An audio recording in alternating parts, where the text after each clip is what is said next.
Welcome to STL TV's live coverage of the general municipal election. I'm Sarah Bernard. And I'm Robin Boyce, and we are so happy to have you joining us tonight for this coverage. No other TV outlet is bringing you this type of live coverage tonight throughout the St. Louis metro area. That's why we, along with the rest of the STL staff and management, are so excited to be able to provide this informative, engaging content for the residents of our city and neighboring counties where they go to come into St. Louis when they get ready to do some shopping and everything. And they want to look out for the future for the city of St. Louis as well. Robin and I will have several guests joining us throughout the night as we discuss the issues that our city is facing. But we also have a panel of city residents and business owners who will dig a little deeper into these topics and give us their opinions. And that will be moderated by STL TV's Michelle Eunice. Sarah and Robin, thank you so much for passing it over to me and our in-studio panelists. I'm so excited because we have representation from across the city, and I would love to know from our first panelist, Audrey, why was it important for you to come out tonight here on election night in the studio today? Because I feel that I have a voice. I have been living in the city all my life. I am really excited about some of the positive changes that are happening in the city. I'm part of several positive transformations, such as the Brickline Greenway coming through the neighborhood, a CDC that we just formed with 2 other neighborhoods to develop the surrounding neighborhoods. So I'm pretty excited about the results of how we can move forward. Awesome. Does anyone else feel the same way or have another reason why they wanted to come out tonight?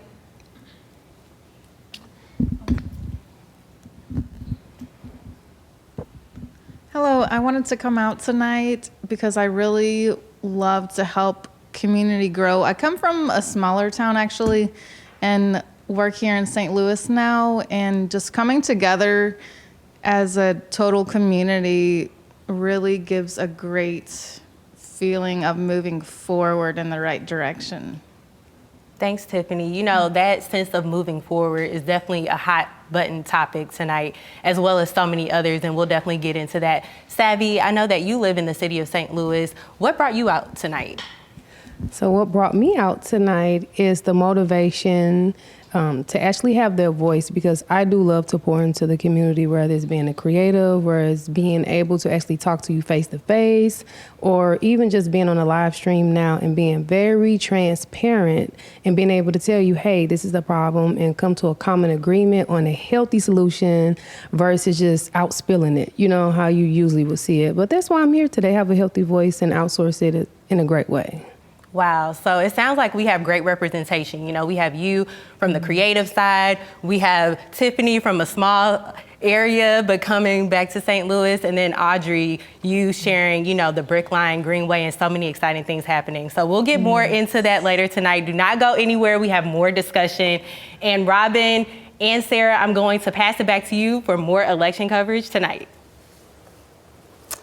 So, Robin, it's going to be really exciting out there in the field. We're going to be talking to our field reporters in just a few minutes. But before we go there, let's talk about voting day. Did you get out to vote this morning? I got out to vote last week. I'm loving the early voting. The early voting is great. I voted this morning. I was one of the first people at my poll. And, very good. Yeah, and the only person, let me just add, at the time, but it was very early, so that could have been the reason why.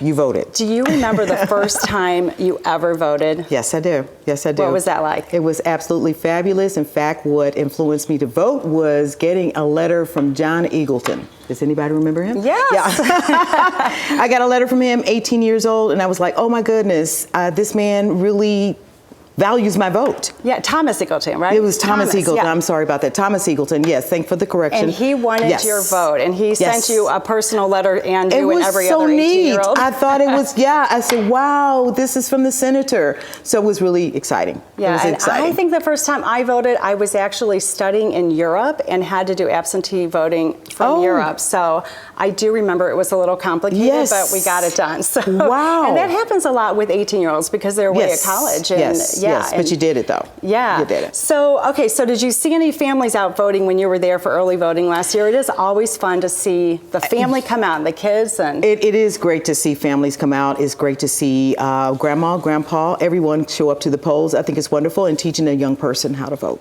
yeah, absolutely. It's fun wonderful. because little kids can go, they can see what their parents are doing. It's good role modeling. And Yes. the local elections are really, really important. We Yes. always see a lot of turnout for the federal elections, but not as much for the local. And I think we're even seeing that represented in St. Louis and Yes. city and county today. Not as many people getting out. It's still so important. It's very tight. To make your voices heard, and everything starts here locally, Mm-hmm. right? So the issues that affect us every single day are so important, and it's our daily lives, right? So the Yes. people that we vote for are affecting how we live every single It's day. important that we understand that on a local level, it is most important to vote. It is most important to make sure you put the right people in office to develop the policies that you need in your city. Yeah, that's it's so right. important. Yeah, you know, absolutely. And people know people that. are concerned about things every single day. We're hearing a lot lately about potholes and things like that, Right. and snow removal. Those have been some big issues in Yes, this they year's have been. election. And so those little things that happen that affect every single life. There are watch parties going on around the city tonight. We've got our reporters and other friends who are out there right now at watch parties, and we'll be checking in, like we said, throughout the evening. We're going to go back to Michelle and see what she is learning from our community members who are here in the studio tonight. Michelle, take it away. This is good.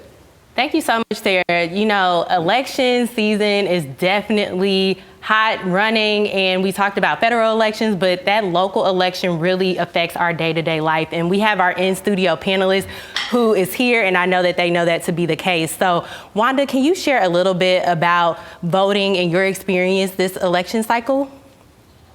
Yes, I think it's very important to vote. I think it's important to vote in every election, but I think it's come to a point now where we have to be voting locally. So I voted yesterday, and I voted in my community, which is as a North Side, lifelong citizen. It was easy. It was a process whereby I felt that I was making my voice be heard, and I wanted it to be heard, and I wanted to vote. And I wanted to vote for what I thought was going to be the best opportunity for me and my constituents in the city of St. Louis. Thank you so much, Wanda. You know, that voter engagement is definitely key. We're going to go ahead and toss it back to Sarah and Robin in the studio. We have more discussion later on tonight. Yes, we do. We have a lot going on right now. Thank you, Michelle. We have an expanded coverage outside of the STL TV studios. Here in Forest Park at STL TV is Andy Razika. Razika. Is it Razika? Andy Razika. I'm going to get it right, Andy. I'm going to get it right. Razika and Jade Harrell, they will be giving us a look inside the watch parties for the mayoral races that are on the go right now. Let's start off by checking in with Andy, who is covering what's going on over with Mayor Tashara Jones's watch party. Andy, what's going on there? Thanks, Sarah and Robin. Yes, we are here at the Omega Center for Mayor Tashara Jones's watch party. As you can see, the campaign has not arrived yet. There are a few supporters up front, but people are still making their way here yet. Votes are still coming in. The campaign is hoping for a victory tonight. They are hoping her second term starts right here at the Omega Center. But we'll keep you updated here on what's happening, the mood, all the updates throughout the whole evening. We also have someone over at Kara Spencer's headquarters, Jade Harrell. Let's check in with her. Jade? Hello and good evening from the Grand Hall of St. Louis's Union Station as anticipation fills the air as Kara Spencer's supporters gather on this very pivotal election night. I'm Jade Harrell with STL TV, and we will be here all night with interviews, updates, and all of the energy. Yes, indeed. Thank you so much, Andy and Jade. This is going to be a night where everybody will be glued to the TV screens to hear the final results for the mayoral race. And we also have a hot race for the office of Comptroller tonight going on. We certainly do. And joining us on this set tonight to help us break down all the candidates and the issues surrounding these races is political analyst Dr. Chris Duncan. He's a political science professor at St. Louis University, and he's going to be joining us throughout the evening to talk with us more about what's going on with this year's 2025 spring election. How you doing? I'm doing great. Thanks for having me tonight. Thank you so much for joining us, Dr. Duncan. So you're at St. Louis University. Politics is your life. Yeah, a little bit. I'm a granddad these days, so that's another big part. Okay. Well, you're going to be taking that grandchild to the polls, I'm sure, one of these days soon. Yeah. Good. So what? This is a big race, and the mayoral race, especially, and Comptroller as well, and we've got school board elections, a lot of different races going on that are very important to the citizens of St. Louis. The mayoral race. So let's talk about that. So we've got Kara Spencer and Mayor Tishora Jones, who's the incumbent. They faced off against each other 4 years ago. What's different this time? Well, I mean, what's different this time is obviously you have a 4-year record, right, for Mayor Jones, and so people can evaluate what's happened, right, the good and the bad. I think Mayor Jones had a tough role, right? She comes into office right on the back end of COVID, so there are a lot of issues in the city at that point, right? Slow reopenings, a lot of businesses that went out of business, right? So she was really on her heels, I think, from the beginning. She had a lot of, I think, really big ideas in terms of dealing with some of the poverty in the area, and I think really did a lot to help bring the crime rate down, so she's really talked a lot about that. I'm not sure that the perception of crime and the reality of crime are the same right now among the residents, right? So if you look at the percentage drop, especially in violent crime, it's pretty significant. But in lots of conversations that I have around the city, right, it's not quite clear that people realize how much that's changed. And that's interesting. And why do you think that's true, that the perception is different from reality? Well, I mean, it's an old story, right? But, the old news line was, if it bleeds, it leads. And I think a lot of the problems are that the crime that does happen gets a lot of coverage, right? And so you look at the nightly news, especially the local news, usually the lead stories, right? If it's not a big weather event, right? You're going to see something that's happened that, has a bearing on crime. And that's unfortunate sometimes because the good stories don't always make their way to the top of the news hour. Yes, they do. And that's so true about what goes on there. Getting to Kara Spencer, Sure. She comes in 10 years an alderperson, Right. Ran against Tishora 4 years or so ago. What happened in this primary March 5th? What happened there with those numbers? Yeah, so I mean, I think that the easiest way to think about these numbers is, right, not to use a cliche, but that perfect storm, right? It sort of encapsulated, I think, for a lot of folks, the question about basic city services. Right? At the end of the day, the mayor of a city like St. Louis is responsible for making sure that the quality of life for the average person is easier, more convenient, less problematic. That means they want their trash picked up, they want their potholes filled, they want the ice off the streets, and they certainly want public safety to be at the top of the list. And I think Kara Spencer, right, decided to focus pretty heavily on those kind of meat and potatoes issues. And I think that really played well, right, for an audience that at this point was just trying to sort of figure out how to get through daily life. Yeah. Basically trying to get through daily life and change things around. And it just got, it really, there's so much that happened there with that storm. I think kind of threw things off for a lot of people anyway, just trying to get to work, trying to do things. So that did bring a lot of attention. And it's interesting, I think, if you look at the whole metro area, people in the county, for instance, look at the city one way. People living in the city look at it very differently. Sure. And I noticed in the debates that Kara Spencer was focused very much on the daily living aspects, the potholes, the trash pickup, things like that. Mayor Jones is a little bit more broad, perhaps, in her perspective of where St. Louis fits into this country, this great country. No, I think that's fair, right? I think Mayor Jones certainly has a large vision, and I think she has really good values and wanted to do things for the citizens of the city that maybe were a little bit outside of the box.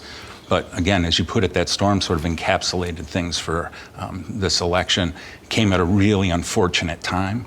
And the literal storm. Yeah, the literal storm. It was really, and it was a different kind of storm as well. I mean, weather-wise, the turnout is the key. Turnout is going to be huge, right? So again, I think in the 2021 race, about 29% of voters turned out. I think this time we're probably going to be looking at less. This is just anecdotal, right? At my local polling place in Soulard, I walked in at 7:30. There were 11 people working there and me. And so to that extent, 7:30 is a little early, but in my neighborhood, normally there's a line out the door by about 6:30 for national elections. And even the primaries seem to have a few more bodies when we went there. So what do you think that was about?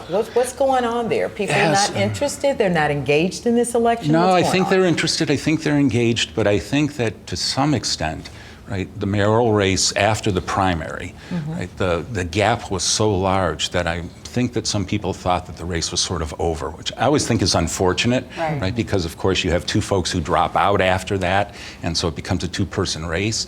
And to some extent you would expect that to tighten up quite a bit. But I do think that there was a little bit of a, I don't know if it's the right word, malaise, right?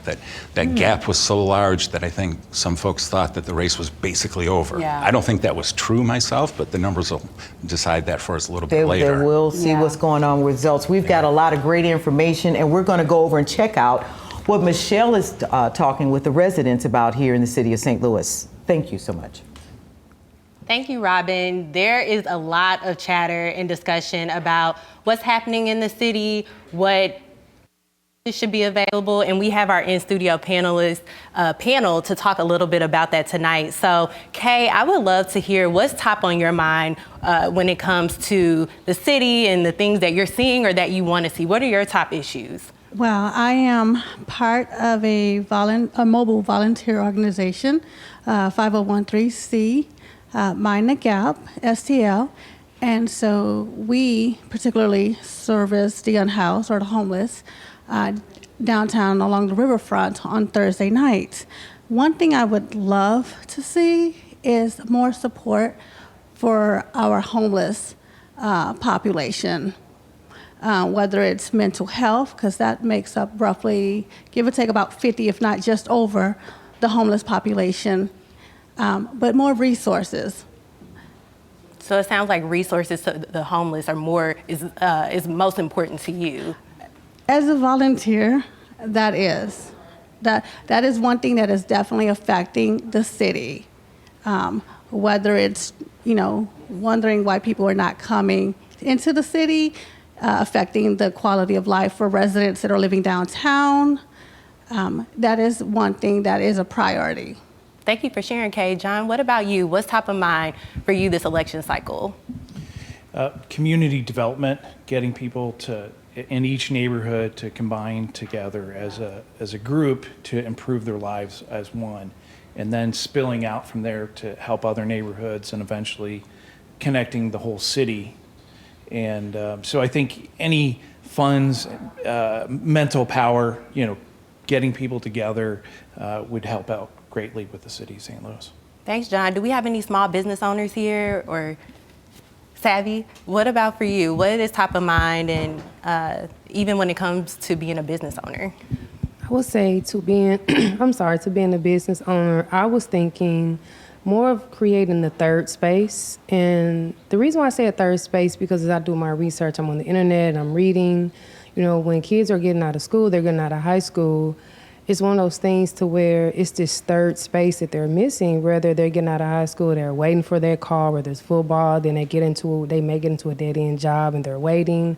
And then if it doesn't become something that they want, then they end up being into that third space.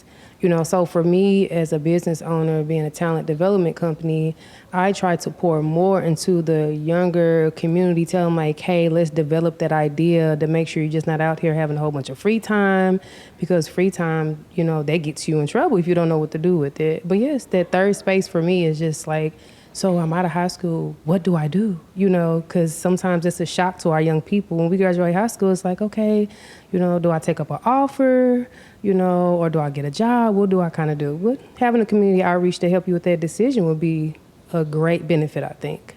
Thank you so much for weighing in on that, Savvy. We have to take a quick break. We will come back to hear what issues are most important to you. Thank you so much. Robin and Sarah, back to you.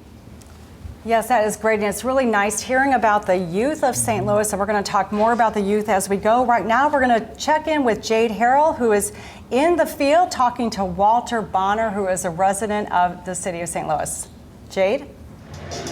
And we are back from St. Louis Union Station, and folks are filling the room and the energy is rising because there are people who are looking for some change. And I met one of them, Mr. Walter Bonner.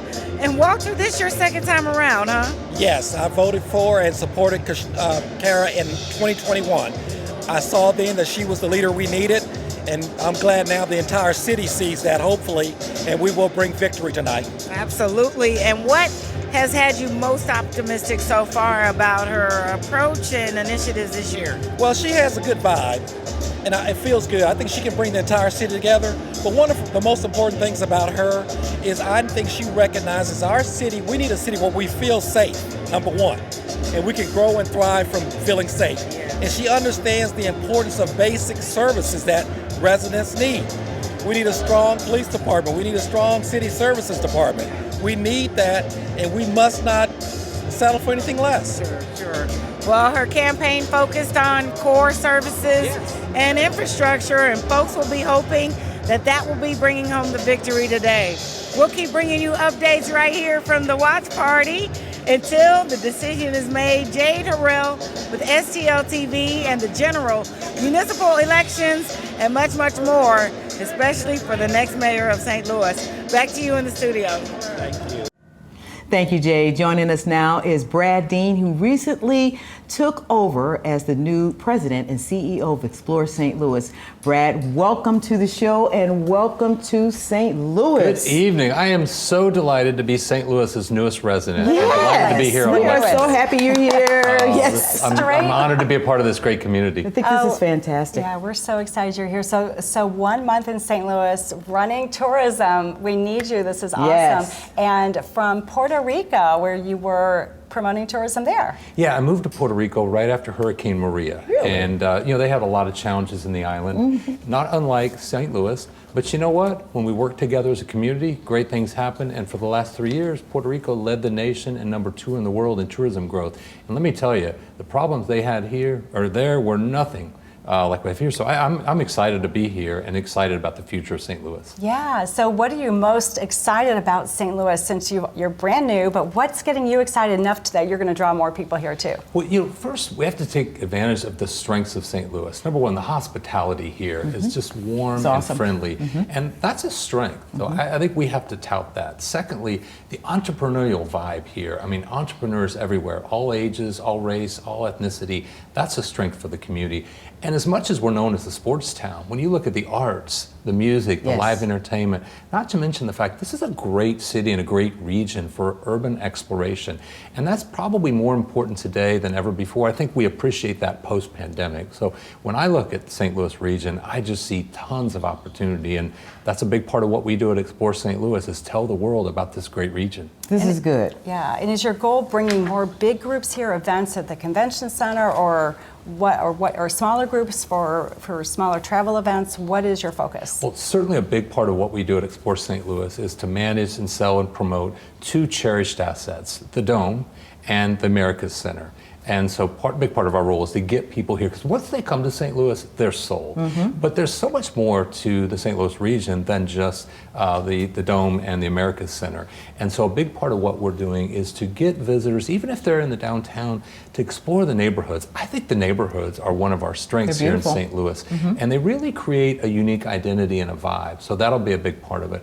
And hey, let's face it, part of our job is to play defense and push back on that unfair narrative. It was interesting listening to Dr. Duncan earlier when he was talking about the perception of public safety versus the actual numbers. That plays in my space as well. We have to convince people outside of St. Louis that we're safe and welcoming. But you can't have a safe downtown if residents don't feel great about coming down there. Great. So now, we have to work with our local community leaders and citizens to make sure they feel comfortable coming downtown so that our visitors will feel great downtown as well. That's right. So you're moving forward with letting everybody know about St. Louis. Lots of media attention, lots of going on social media. How we're going to go about doing that? Because we see things about folks inviting us to Alabama, inviting us to Mississippi, inviting us to Connecticut, all over the country. what are we going to see for St. Louis? Yeah, I think first and foremost, we have to do a great job at telling the story from the locals' eyes. Now, I know that might sound weird for somebody that's promoting to visitors, but you know what? One of the most common things we hear from meeting planners and from visitors, what do the locals know? They want to get into the community. The younger generation of travelers, I think, are actually teaching us all a lesson. My generation was all about bucket lists and top 10 lists. This younger generation, they want to actually not just experience a great restaurant, they want to meet the person that created the menu. They don't just want to go and see the neighborhoods, they want to experience them and get to know locals. So I think we have to do an even better job at telling the story of St. Louis, one storefront at a time, one resident at a time. And I will tell you, when I was doing my research about this community, the most negative things said about St. Louis came from residents. I don't think it was out of anger or animosity. I think maybe just disappointment about what could be or what should be. Really? So I think we have to be mindful that when we talk about our community, let's have open, honest conversations that are intended to bring about progress, but let's not embrace the narrative that's unfair to this great region. So much history, so much ambiance, so much character in the city of St. Louis and the surrounding region. We should tout that and be proud of it. And that's a big part of what we're going to do to promote. That's a huge part. And how are you getting to know St. Louis in your job? Because it sounds like you're pretty excited about the neighborhoods. Are you and the small business? Are you getting out and meeting people that way? I am committed to eating at a great restaurant 3 times every day. I don't know if my waistline can handle that, but that's the first thing. And I've done Emos, I've done Ted Drew's, but I'm getting out beyond that now, right? Secondly, my commitment is for the first year, I'm going to get to every neighborhood throughout the region and really get to experience it from the visitor's eyes.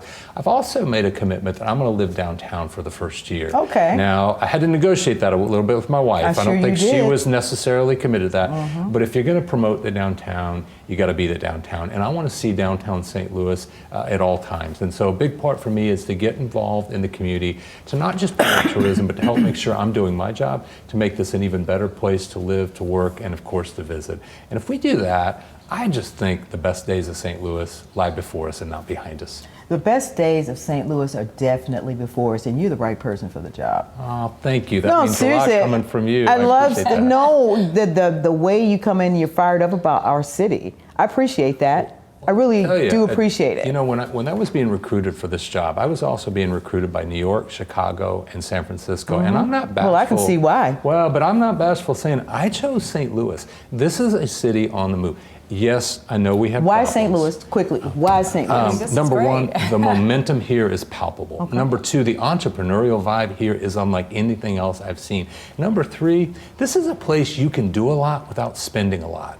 And you sold me, you had me at hello with the art museum and the zoo. Hello. But everything else I'm finding about St. Louis, it's an honor and a privilege to be able to represent this community on the national stage. And I'm looking forward to great things to come for us. I'm excited you're here. And that's I really great. So am. we beat out New York, Chicago, San Francisco to get you. That is awesome. Why not? What is going on with the Convention and Visitors Commission? Is it expanding, or what is happening in the next year? So the first thing is we're going to put a bow on this expansion project at the Americas Center, putting the finishes touches on that. Secondly, we're going to start showcasing this. In fact, in June, we have the largest gathering of meeting planners in the nation coming here. And we're not just going to show them the Americas Center, we're getting them out into the neighborhoods so they can experience St. Louis. The third is we're going to take a hard look at everything we do. We're spending OPM, other people's money. And whether it comes from businesses or whether it comes from the city of St. Louis or the county, we have to hold ourselves accountable and make sure that we're spending it in the best way possible. And what I've told our team is we probably won't outspend a competition, but we can outwork them and outsmart them. And one thing we don't lack at Explore St. Louis is passion for the city. And so we're going to take advantage of all the strengths of this community and just do the best job we can at getting people to realize what's here. St. Louis has the hard stuff. Yes, we don't we have do. to create new. Now we're going to add more product, more experiences. We just have to sell what we have. Yes. And I'm hoping to be a thorn in the side to some of those other cities in the Midwest that have been taking business from us. Those days are gone. We're going to start taking some of that business back. Look out. I love it. Oh my gosh, this is exciting. Let's Go back to Michelle, check in with her and see what's going on with our citizens and how they react to this exciting news. Sarah, thank you so much. Exciting it is. Tourism, that is a hot topic, a lot happening. Tiffany, you're in PR and marketing. We've talked about perception, tourism. What's your take on tourism and how we're perceived in the city of St. Louis? I really really think that the whole downtown has grown a lot. There's been a lot of new buildings, improvements, businesses, entertainment. I think it's going in the right direction in bringing in more people to the city. So, Great, that's great feedback. And Sharnetta, what about you? What's your take on tourism and what's happening in downtown St. Louis? My daughter just moved to downtown St. Louis, but I was thinking about, I saw the nightlife down there for the first time, and it was a lot going on in a positive light. However, how do we attract a lot of tourism when we have the first 15 minutes of the news with all the bad stuff that's going on downtown? We don't see enough of the positive things, the daylight, when people are walking their dogs, all the entrepreneurs that are moving to that area. So how can we bring more tourism here when the perception is negative? Even when you get up in the morning and you go on social media, the first thing you see is who got killed, who's getting indicted, things of this nature. So I think that we need to do our own PR and make the beginning of even the news or whatever we're following, make that positive, making the negativity last. Thank you, Sharnetta, for that feedback. I'm hearing that a lot is happening, but maybe not everyone knows about it. Savvy, what's your take on it? So I would personally say, and heading back to what you said, just shedding light more on artists, because there are a lot of artists lost that's downtown. There's a lot of artists that stay down there. I mean, they paint these beautiful pictures. You just walk downtown, you can see them inside the buildings. And for me, I just don't happen to experience a lot of the bad side because I live outside of St. Louis downtown. But for me, when I do go, it's more of a visual. Like I go to Ciba and I can walk down the street, head down the street, give me some tacos, come back, and I'll be fine. But I'm not saying that there are not bad things happening, just putting more the positive light on what's actually downtown. Because for me, I've been going down there for years and my car hasn't been broken into. So it's the majority of who you're talking to and what you're shining the light on. Thank you for that. Audrey, your take. I think it's come a long way. I used to work downtown, and I look forward to the revitalization. We had a market where you could buy vegetables and fruit, and there were multiple places to go and eat. So the fact that they're excited about bringing back businesses, and I'm on the periphery. I'm right in mid-city, right near it, and we're coming forward too. We have the arts. So it's just exciting. I'm a lifelong St. Louisan, and I've seen a lot of positive change. And I just kind of like to drive down there and see what's going on. It's fun to be at the ball game, and so I'm looking for the soccer stadium is a little ways down, but it's just looking beautiful. And as we, again, pushing our Brickline Greenway, that's going to bring beauty where people can feel comfortable walking, riding bikes, and so forth. So St. Louis has a lot to offer, and I just tell everybody, stay tuned. Thank you, Audrey. Well, lots of great feedback here from you all, lots of momentum. We're gonna take a break. We're gonna get some more election updates from Sarah and Robin. Back to you in the studio.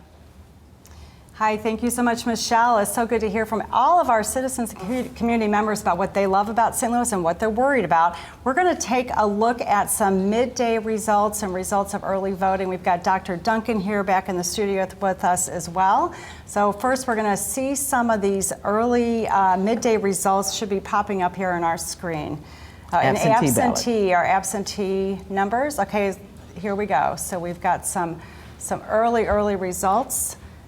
This is from 12 o'clock this afternoon, these results. And these are all absentee ballots that have been counted thus far for the mayoral race in the general election.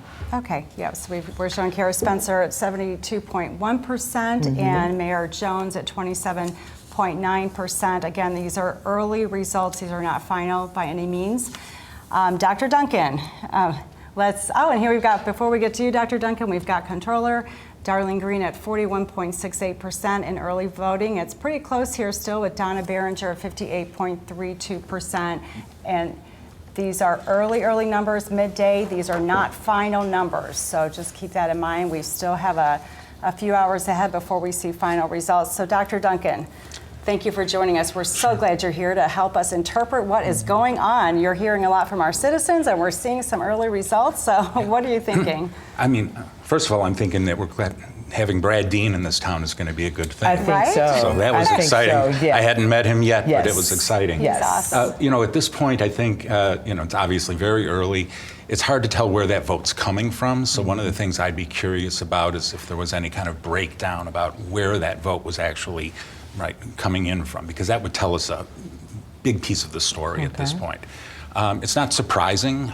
You know, again, you expect that it's going to be, you know, I think a tough race for Mayor Jones, And right? it's None still- of the polling it's- that we have tells us that it's going to be an easy road, but it is early still. And those results are mirroring what we saw in the primary, would you say pretty close? Yeah, and actually they're a little bit larger, right? So the margin is even more than what we saw at the end of the primary. But again, that's only a small amount of the vote that's in. There's a lot more left to come in. But yeah, I'm really curious about where the vote's coming from. Yeah. The comptroller's race, I think, is going to be the nail biter of the evening, probably. Oh, really? Though, right? Why the comptroller's race 'cause I think be the that nail one's- biter? Well, I think you've got an incumbent who's got a strong base of support in the city and who's been doing the job for a long time. And I think she's a tough competitor, but I also think that there's a lot of, you know, sort of changes in the air out there right now. And so that's going to be a tough race. That everybody's looking at and waiting to. We had a whole lot of other races in the city of St. Louis as well. Big school board race. Yeah, big school board race, right? You only have the one incumbent, right, Yes. who's running, you know, Ms. Cousins. Yes, Tony Cousins, yes. And so, again, it's unclear how the other candidates are going to shake out at this point. I certainly think that she has the name recognition when you drive around town, Sure. right? A lot of signs with her name on it. I think that there are some other strong candidates, obviously, you know, Karen Adams Collier. I'm sorry, Yes. I got the name wrong. But yeah, I think, you know, with her husband's experience in the city and her work at Her husband was superintendent for the city of St. Louis, right? Mhm. Yeah, and I think that you know, she has some name recognition, and certainly her work at St. Louis University, where I'm from, was good, solid work, and so I think she's got a name too. But it's going to be interesting. Yeah, and I couldn't think- call that race if you paid me right now, except I think Yes, No, yeah. and school board is interesting because some people think they're not as interested perhaps in the school board Right. elections because they don't have children in the schools, but forgetting about how the schools add value, add property value, that kind of thing, and it's really important. And so being up to speed on what's going on in our school district and St. Louis City schools have had a lot of topsy-turvy years well, recently. So this last year was had to be among the top. Yes. I think everything between the sort of the superintendent position and It was what pretty happened there. topsy-turvy since they turned it over from the state. After things got straightened out under Adams, then they Well- allowed the community board, the board to take back over, and That's then right. things kind of got, you know. Well, and certainly we started off the year with a busing situation, and That that was- was just yeah. a nightmare for parents, right? Just trying to get their kids to school and not knowing if something was going to show up. Right. You had kids riding in, you know, SUVs with placards on the back of them. That's not a good look for a major metropolitan area and strong city schools. So certainly it's an important piece of the puzzle for us in terms of bringing residents back to the city, in terms of enhancing the experience for the residents who are here. But if you look at the region, we've got some school districts all over in all of the municipalities that surround us who have problems Oh, absolutely. of some sort or another. and a lot of So- school board elections going on throughout the metro area Yes, today, not yes. just here in the city of St. Louis. No, and the politics in the school board races these days is tough, right? Yeah. So we've got some of the same kinds of divides at the local level that we see at the national level, and we're seeing school districts pulled apart in some areas over questions around what books are in the library, That's right. about what the curriculum is going to look like, about what you can and can't talk about pronouns, about bathrooms, you different name times. it. Right? Just It totally is different very times. contentious, and Yes, so it is. it's a tough Absolutely. We've job. got some contentious times. We got Andy out there Yeah, who's Andy got some. Rosica, we're going to check in with you out there in the field in downtown. This week. Hi there, here with Rosetta Okosin, campaign strategist for Mayor Tashara O. Jones. Just tell me about how you guys feel coming down the stretch. Yeah, this has been a hard-fought race, and we want to make sure that voters have as much information about the work that Mayor Jones and her administration has been able to accomplish in a really short time. It's hard to think that 4 years ago we were in the middle of a pandemic, and here we are out of that and trying to restore all the things that St. Louis really needs in this moment. So really having that conversation with voters is what we've been prioritizing. When you saw the primary results, was there a pivot, or were you mainly set in stone on your messaging? I think our messaging just needed to be deeper, right? We had to continue talking to voters about what's important to them. People want to know the things that they can hold, touch, see, and feel. And sometimes when you're creating visionary, change, it's harder to see what those foundation pieces are. So we spent a lot of time having very deep conversations with voters to make sure that they understood what was being said and what the plan was for the next 4 years. Thank you so much for your time, and good luck tonight. Thanks. Good luck tonight. There you go. We'll see you back in the studio.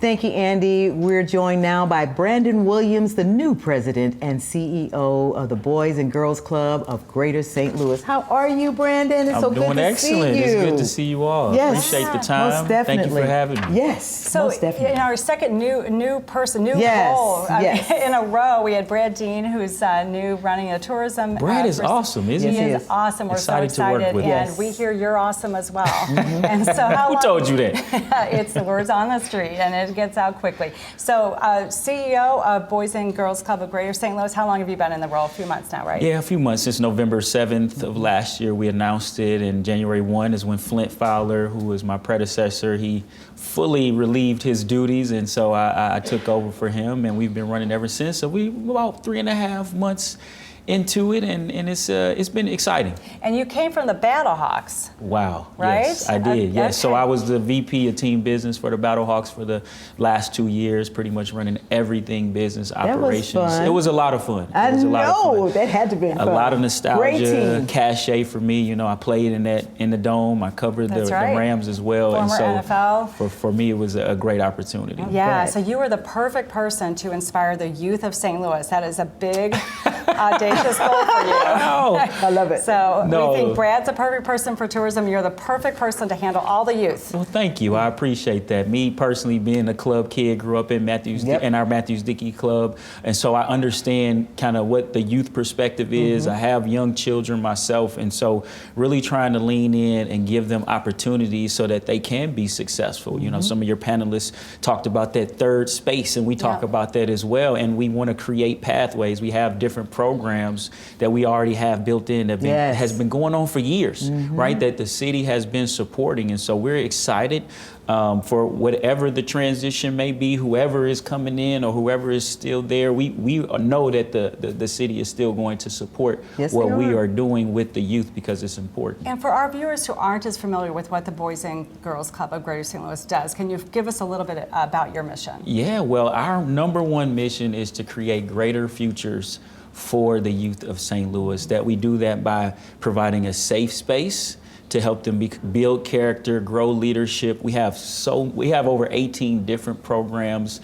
We have a safe driving program that's been supported the last 2 years. Safe driving? Safe driving, which is extremely important because I have a teenager, and at first they don't even like to drive now. This is the most craziest thing to me. When I was growing up, we could not wait to get that permit and that driver's. Now it's like pulling teeth. But this program, we've been over capacity for the last 2 years in this program, and it's really giving teens the opportunity to get the behind the scenes driving experience and then go out and get some road experience. And we're putting safe drivers on the road, so you know how to do it, you know how to drive, you know what the rules are. We also have our St. Louis internship program, which is one of the biggest, if not the biggest, internship program to get young people from 8 years old all the way through high school and do college exploration, college readiness, workforce development. We have over 50 companies here in St. Louis that have partnered with us to actually give young people internships so they're making money throughout the summer. It is a huge program that we want to continue to grow.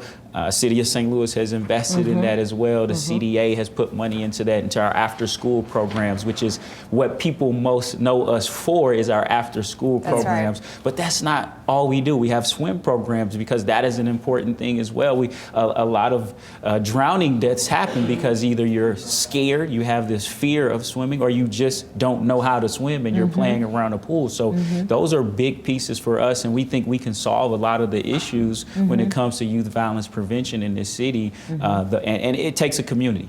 I have one big request. Uh-oh. Something that it only is what's been done already Correct. with young people. I grew up with Flint. Yes. So I come from that background where we really loved on our communities and we did some good things in our communities. One thing that I have found missing is civics. In community organizations like the Boys and Girls Club, being able to teach people how to become civil servants and learning what an alderman is, what a mayor is, what a congressman, those things, learning about the U.S. government, bringing that back. Is that a possibility of creating a program like that? So we have a program called Youth of the Year.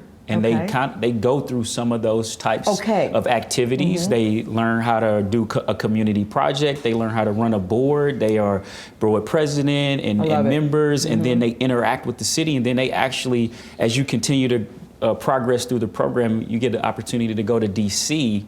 And as a bigger Boys and Girls Club of America affiliate, you get those opportunities to engage with congressmen, senators, and things like that. So it is important. And even I think next week, I'm actually going to Jeff City for our Youth of the Year program, where they're going to the state capitol to be introduced to some of those types of people as well. So you're spot on. And again, I think one of the things that I have been driving home, not only to my staff, but in the community, is that people know who we are, but they don't necessarily know everything we do. We do so much to uplift the community, to engage students at no matter where they're at. And all of our programs touch on a lot of the different things that people always think, well, why don't we do this? Well, we do that.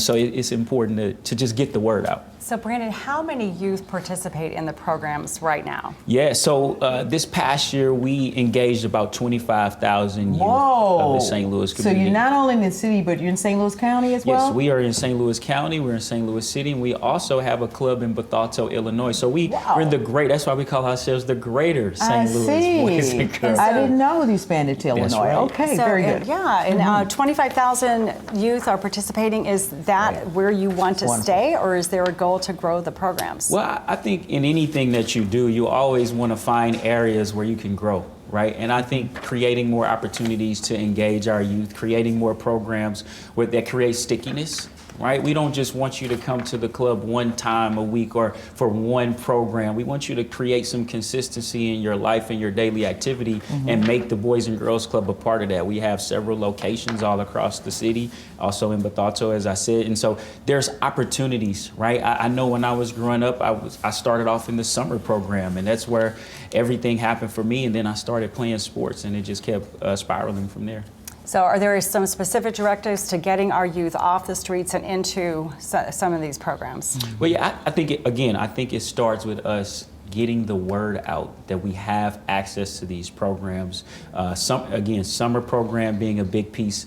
Our sports programs are always something where we can engage and draw people in. We have pretty much every sport you can possibly think of, from basketball to golf to tennis. You all are doing it. I appreciate you. Football, it's everything. You all are doing it. I really appreciate what you all are doing over there. We got to have you back on some of our other programs to just talk about what the Boys and Girls Club is doing. He's got the cool factor, right? So that's going to really help. He's got the real cool. Putting a lot of pressure on me now. Come on. He's got the real cool factor. But we are going to take a little bit of break, and maybe we could look at some results that there are coming into our studios right now. In fact, we're going to talk to Michelle. We're going to go find out. Michelle is going to bring our citizens back in to talk about their experiences. Michelle? Thank you. Thank you, Sarah and Robin. There is a lot of discussion about what our youth are doing in the city. Is there enough happening? So I would love to hear from our panelists. John, when it comes to the youth in our city, the city of St. Louis, where are we getting it right, and where is there room for improvement? So this is probably not my greatest strength of topic, but I do know like Live for Life Academy, the first charter school of St. Louis, originated by, creating a gym, getting the kids off the street. And so I think those kind of opportunities, Boys and Girls Club, those are so essential. Some of the stuff that like Lift for Life does is no matter where a kid lives in the city, they pick them up with a school bus any time of the day and bring them back to school. That extra effort is really what helps the kids. So anything like that and after school programs are fantastic. Thank you for weighing in. I know it's not your area, but I know that we all see our kids and the youth in our community. So thank you for your opinion on that. Is there anyone else who has an opinion on the youth in our community? Yes, Audrey. Well, I'm glad you asked that because I'm pretty excited about some initiatives that we have going on in my neighborhood because fortunately, unfortunately, I don't know how to say that, but we have about 5 schools and in my footprint. And most of the children are bused or their parents drop them off. So I've been kind of having conversations with several schools like Cardinal Ritter. That's my alma mater. I went there a year. And so we're talking with their outreach program to bring them into the neighborhood to talk about what is it you want to see in the neighborhood or what do you think is missing? How can you be an advocate for the neighborhood? We have Montessori, a school there, and I happen to be talking with them about doing some gardening. We have a garden in our footprint, and so we're excited about having a conversation with them for a summer project. And then we have the Arts Academy, that's right there, and we've been having meetings to talk about how can you see yourself being part of a neighborhood. What do you want to see? So I've been having different conversations with some of the different students, and they're kind of open to wanting to work with us. So I'm excited about that. I can tell, Audrey. That is wonderful. Now, Wanda, what do you think the community can be doing? Audrey just talked a little bit about, community gardening, things like that. What can the community do to help our youth? I think that we live in a community, or at least in this part of the country, where we have all 4 seasons. And so we're going to have to get back to the earth and growing and gardening and things of that nature. We have community spaces in our community, and I would like to see if we can have some children just come and learn how to plant, to turn the soil, things that we need to get back to. And I think a lot of us have forgotten how to do because we think vegetables just come from the grocery store, some of us. And so if we can perhaps develop some programs whereby we can work with the students and the children in our community, just in some part of horticulture or something to do with beautifying the community, that would be great. Wanda, thank you for your take on that. It sounds like we want to get our youth using their hands in the community. So thank you all. And their voices as well. Thank you all for your take on that. Well, Robin and Sarah, back to you for more coverage on elections. Thank you so much, Michelle, and all of our panelists tonight. We're going to check in with Jade Harrell, who is at Kara Spencer's watch party. Jade, how's it going there? We are back live from St. Louis Union Station, and folks are starting to feel the energy because they are anticipating good news today. And I'm here with a fella who is really counting on some good news because he put some work to it. I'm joined by Tom Murphy. Tom, welcome. Thank you very much. Great to be here. It's a fantastic night, and we've been looking forward to this for a long time. Absolutely, and you in particular because you had a hand in it. You have worked with the campaign, used to be the interim campaign manager. What are your feelings in this moment right now? A mixture of happiness, joy, anxiety, a little bit of everything rolled in there, but just grateful to be in this position. For sure. How do you feel like the journey has been leading up to this? Are you feeling optimistic? I hear there's a lot of hope behind the campaign. Oh, absolutely. Very optimistic, and even from day one, and that's why I got involved, is because Kara's such a positive person. People just want to be around her, and she is definitely a people person. That's it. Well, the people are waiting to hear the big decision tonight, and we will be here awaiting it as well from the campaign watch party here at Union Station with Tom Murphy and folks waiting for some good news. I'm Jade Harrell with the general municipal elections in St. Louis with STL TV. Back to you in the studio. Thank you so much, Jay. Definitely a great energy there at the Grand Hall at Union Station for Kara Spencer. We still don't know final results. We saw the early results just a bit ago, and it was definitely in Kara's favor, but it is still too early to say. Dr. Duncan is back with us. We're so happy you're here tonight, spending the evening with us here in the studio. So we've had a lot of discussion about the youth of St. Louis and all the different programs that are available to our youth. And how important do you feel this mayoral race is to the safety and opportunities for the youth of St. Louis? I mean, every community has to educate its children, has to make sure that they're safe. And that's a priority for every parent, and it should be a priority for every one of the citizens of St. Louis. And so you can't overestimate the amount of good that the Boys and Girls Clubs are doing. Again, sounds like a revenue addition to St. Louis. It's absolutely critical that people have something to do that's productive and that is hopefully for them uplifted, right?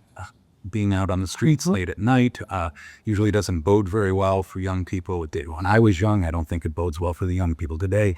I think having those kinds of positive experiences where they can gather with others, where they can do things that are educational, that safe driving program sounds like a wonderful thing.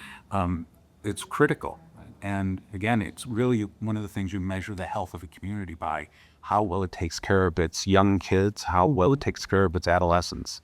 We're going to jump back. We're having some audio problems here in the studio. We're going to jump back to Michelle and let you take it for a few minutes while we fix our audio. Michelle? Thank you, Sarah. Yes, so we have been talking about youth and using their hands and how we as a community can support them. Sharnetta, I know that you have a lot of thoughts about what we can be doing to support our youth in the city of St. Louis. Can you share those with us? Absolutely. Growing up in St. Louis when I was younger, times have definitely changed from then. But really, what really needs to happen for the youth, you're not reachable if you're not teachable. You're not teachable if you're not relatable. I think a lot of times we don't, especially with social media, they don't have a perspective that failure is inevitable for success. So when we go through things and we make it out, we have to share those stories to give these children hope that their dysfunction won't determine their destiny. So with that being said, we have to function as if we are preparing our children to be the adults that we became. And also just sharing our stories. You know, there were times when I didn't have any money in the bank. There were times I didn't have a car. Just keeping it real with these kids, because these kids are having a lot of anxiety trying to meet up to what social media says or what the next person or the next household, or they're hoping, like, if I had a dad in the house, my life might be better. If I had my mom, you know, it's just so many things that are going on so in society at this point that we keep putting Band-Aids on things that need surgery.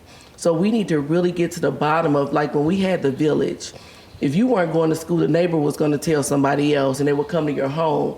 So we can't even begin to have a community if there's no unity, and sometimes we have to be the parents that other children need.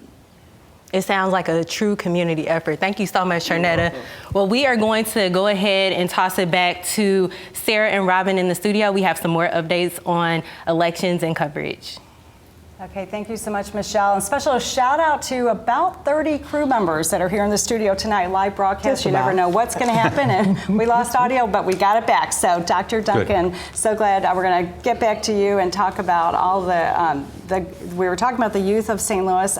Let's talk a little bit about the youth in your classroom. Yes. So you're a professor at St. Louis University. Sure. You're talking about American politics to these teenagers and young adults every single day. How interested are they, from your perspective, in local politics? So I think that my students are very interested in local politics. Now, a lot of them don't come from St. Louis. We have a lot of students from St. Louis, but back in their home communities, a lot of them are very active. They volunteer. A lot of our students do internships. They do internships with local organizations as well as with local candidates. I have students who've been working on campaigns for both candidates this time around and volunteering. And so I think that they're very interested. They're not as vocal, I wouldn't say, as students that I've known from previous generations. I think that sort of the environment these days has made people a little bit cautious sometimes about how much they're willing to share. I think they're worried about the volatility, but no, very interested, and especially since I teach a lot of political science majors, these are students who are already, right, came to us committed out of high school and from youth organizations that they participated in, but very much interested in what's going on in the world and in the city that they live in. That's great. So you do have young people who are really interested. What I found interesting in some analysis after the November election for president was that you had a great deal of young people, the Gen Zers specifically, who voted. They actually got out and they voted in that election for the president. And then you had a gap from the Gen Zers going up to the boomers who got out and really voted. That in between the X and the Ys, they didn't vote. Do you have any idea what was going? They stayed home. They did not go to the polls. And I don't have any good data, but my own impression is that generation, they're looking to be inspired, right? And they were looking to feel excited. And I'm not sure that they think that either of the two major political parties is actually addressing some of the major issues that they're facing as young people, right? When you look at affordability, you look at things like childcare, you look at things like buying a house, right? That for a lot of those folks right now, that seems unattainable. And I think that there's a certain kind of, I don't know, disillusionment maybe is the right word that's taking place. They're also busy, right? They're also just trying to hold their lives together, and sometimes politics takes a back seat.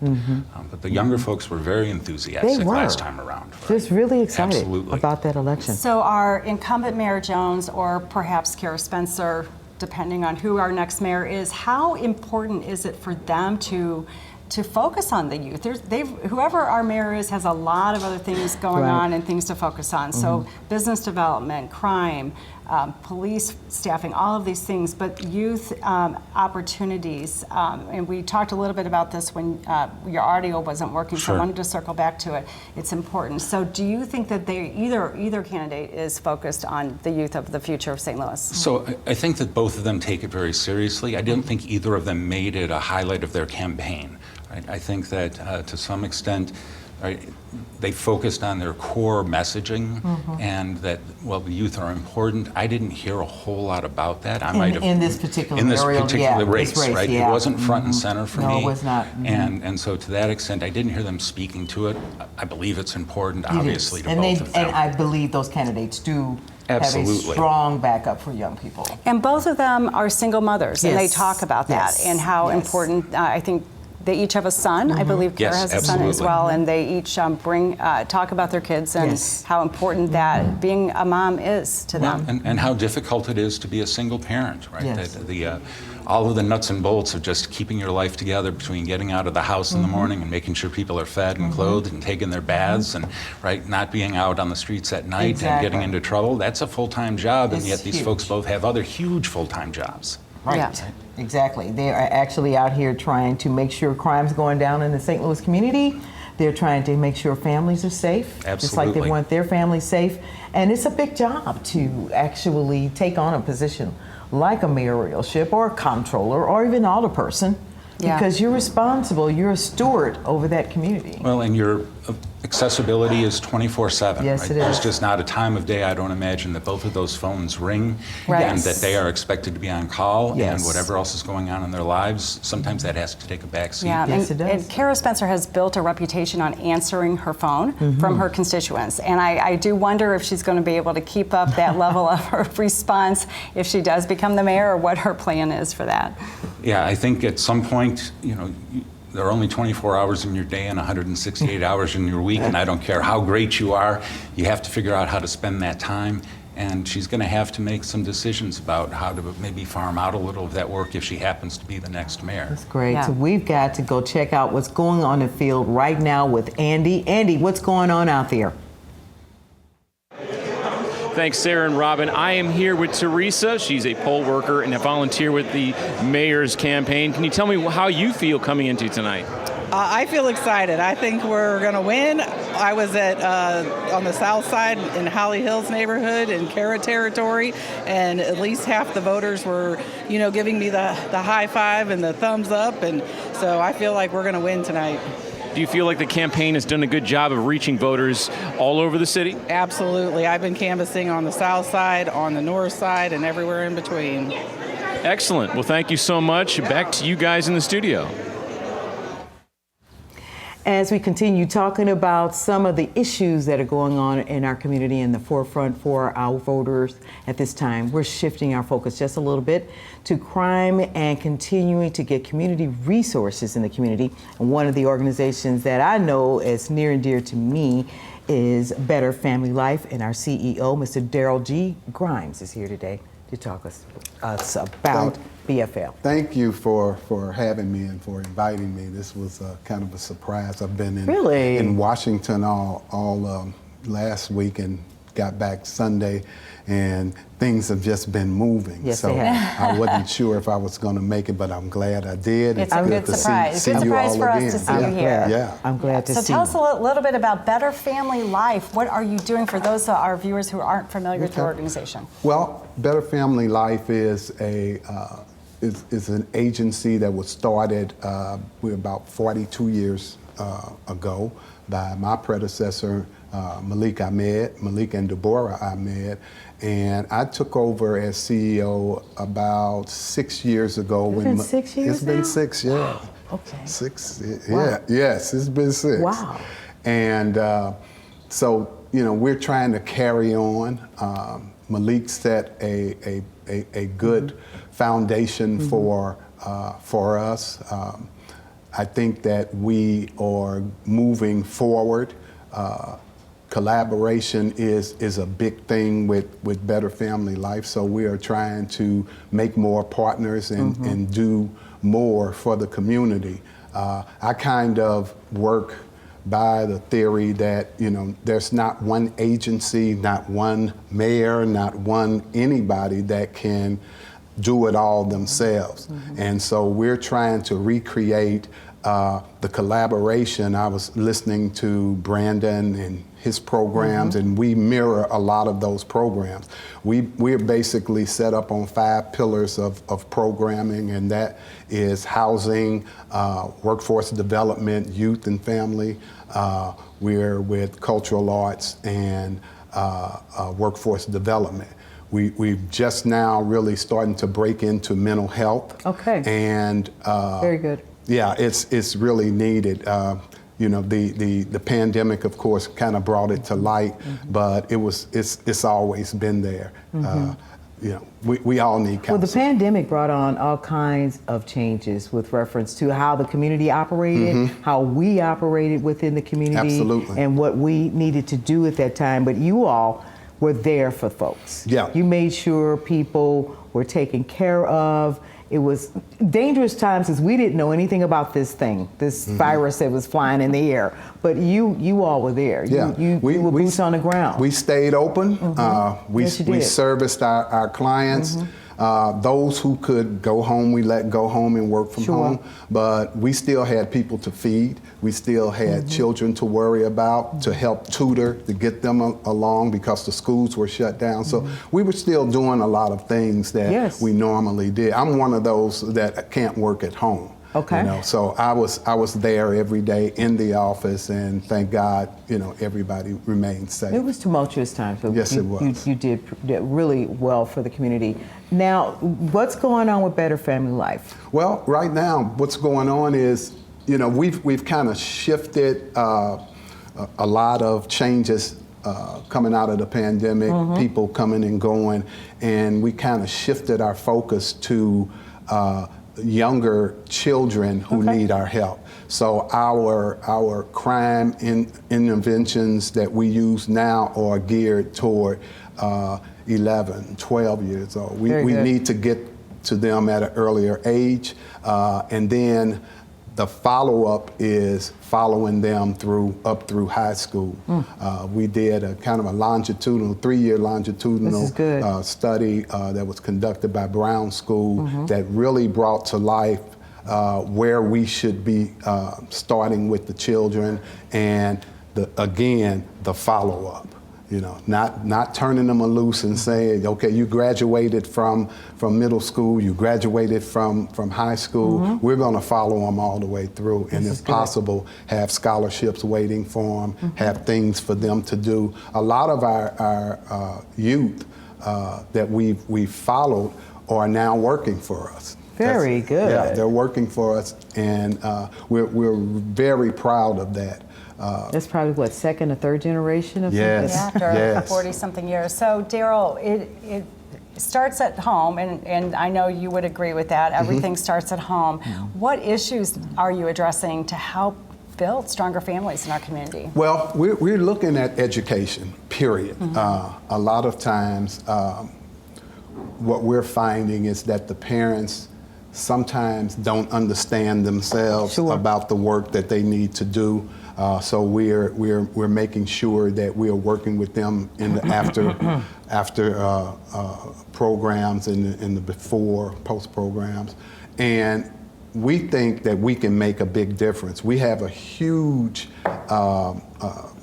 summer camp. I think we have one of the better summer camps in the city, and that's about 100 kids that we see. The older ones, 16, 17, we take at the end of the summer camp, we take them to at least 3 or 4 colleges because we're trying to prepare them.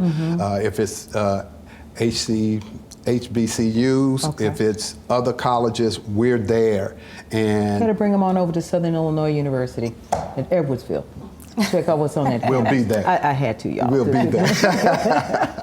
You're invited. Yeah. Please do. But I think that it's going to take more than that. It's going to take all of us. You know, we talk about the village and we talk about collaboration, but talk is one thing, and doing it is another. We're going to do this. Yeah, we're definitely going to do this. Absolutely. I want to thank you so much for coming in the Thank studio. you. It's good seeing you. Good seeing you again. We've got to get together. We will. And next time I call, y'all going to answer the phone, right? Okay. Okay. All right, we're going to go back to, so much. thank you so much, Daryl, for Thank you. joining us. We're going to go back to Michelle and her citizen panel. Michelle, take it away. Thank you, Sarah. Well, this whole idea about better families, how do we make life better, is really a hot button topic for this election cycle. So, Kay, I know that you work with the homeless population in the city. So I'm curious, from your perspective, how can we make life better for those living on the streets here in St. Louis? From my perception, I think that community empowerment, right?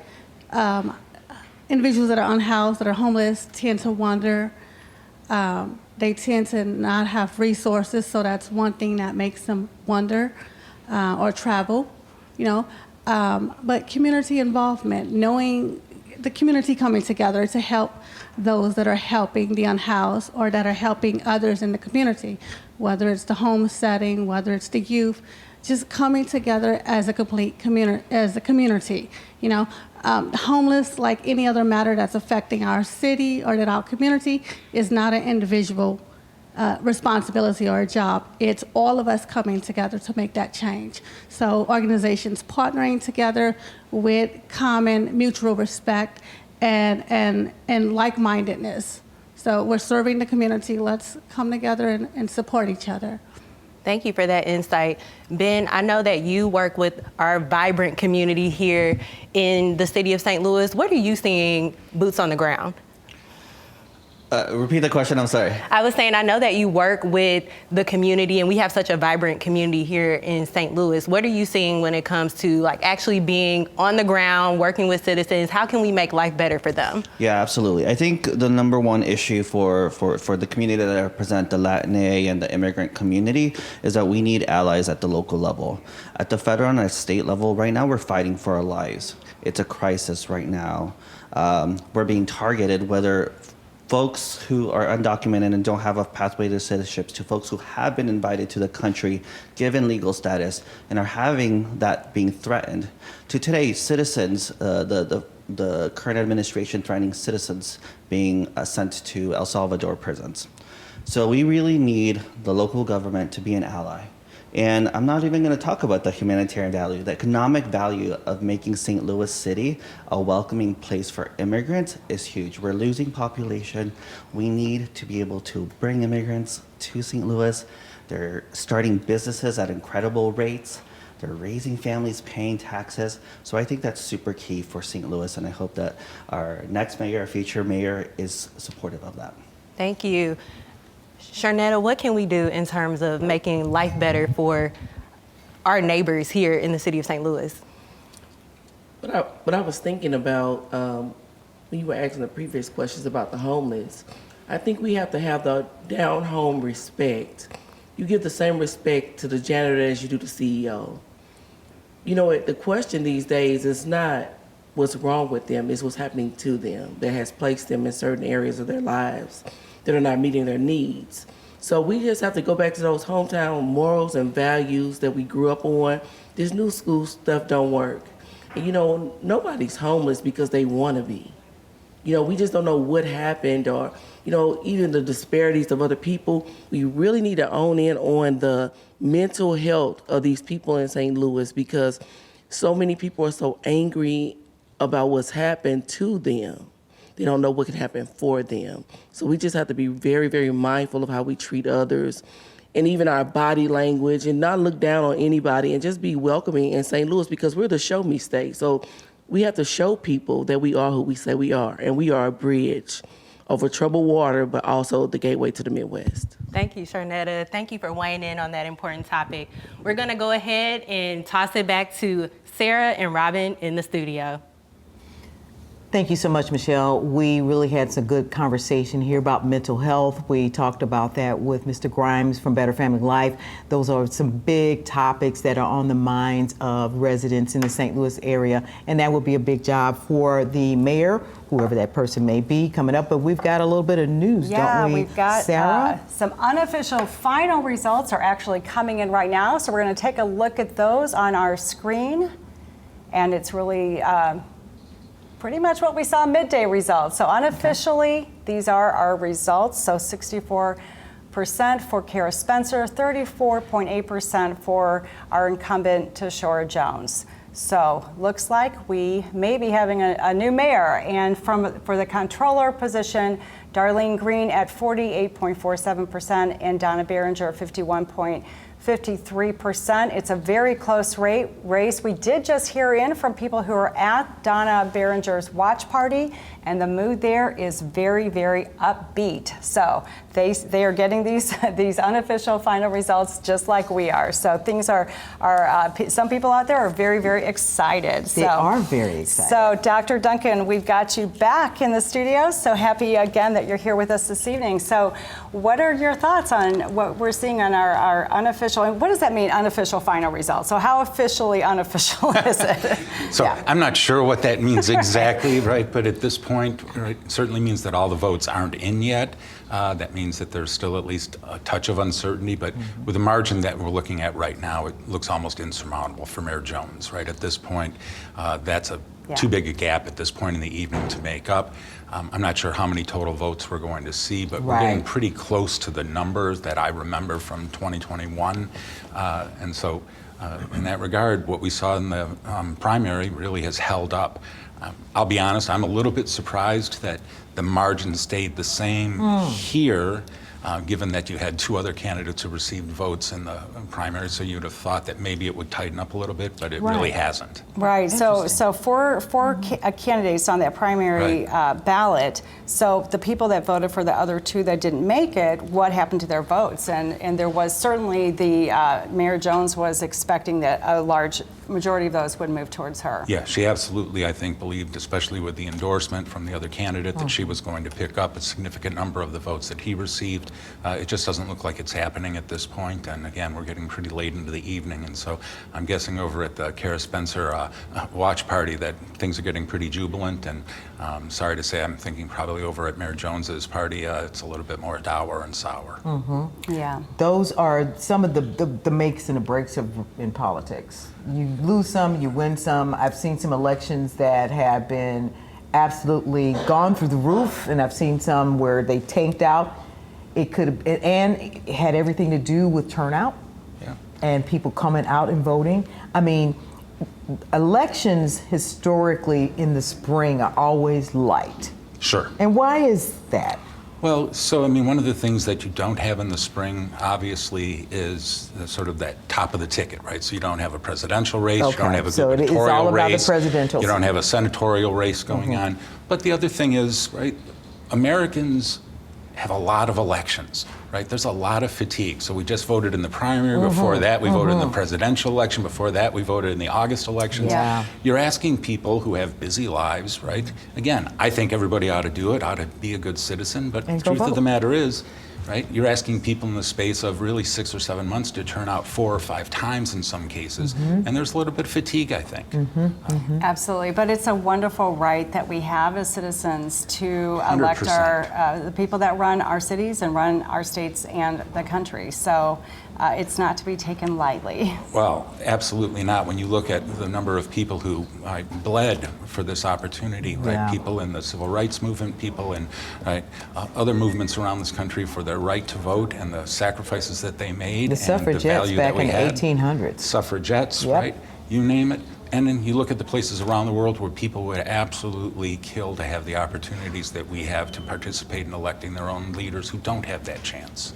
I want to thank you so much for talking with us a little bit more about the statistics numbers. We are going to go out to the field right now to, I believe it's going to be... It's Jade Harrell. Jade Harrell? She's at Kara Spencer's party at Grand Hall Union Station. Let's check in with Jade.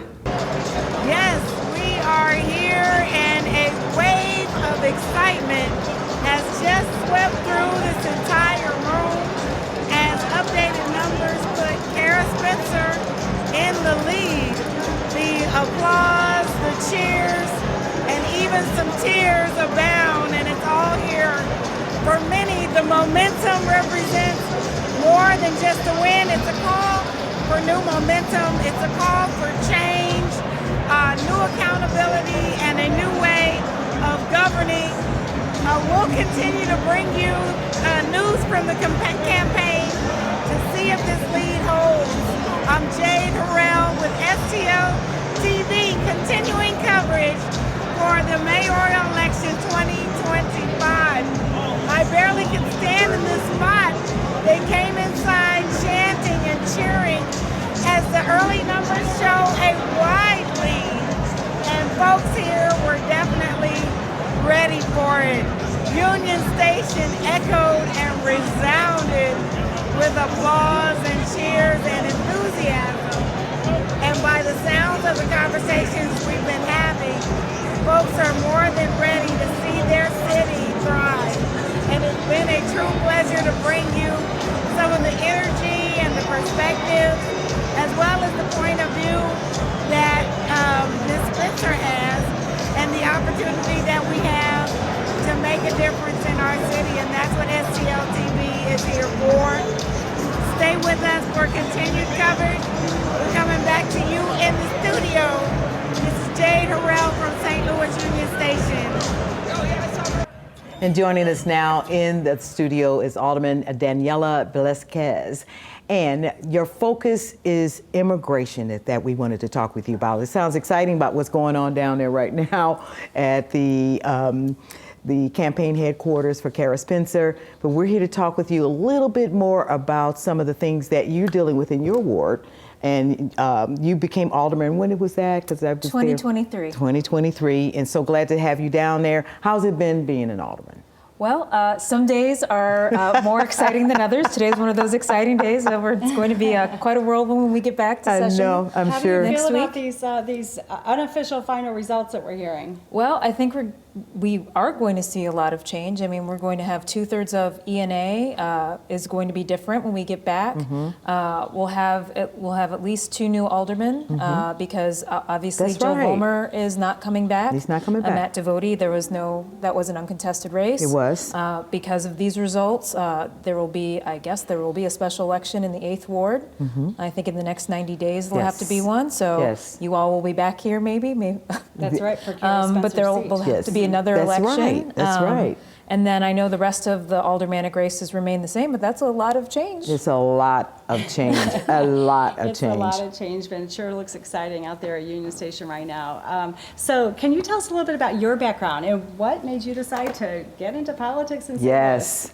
Sure. Well, I've been in St. Louis, so I grew up in the region, and I've been in Shaw, that's where I live, for about a little over 10 years. And, you know, truthfully, my former alderperson asked me to run. It wasn't something I had really been thinking about, but in the context of, you know, wanting to make change and talking about representation, and I'm the first Latina ever to represent the city, actually. Yes. I thought at that moment when somebody asked me, well, if I don't say yes, then I can never complain about anything ever again if I don't try.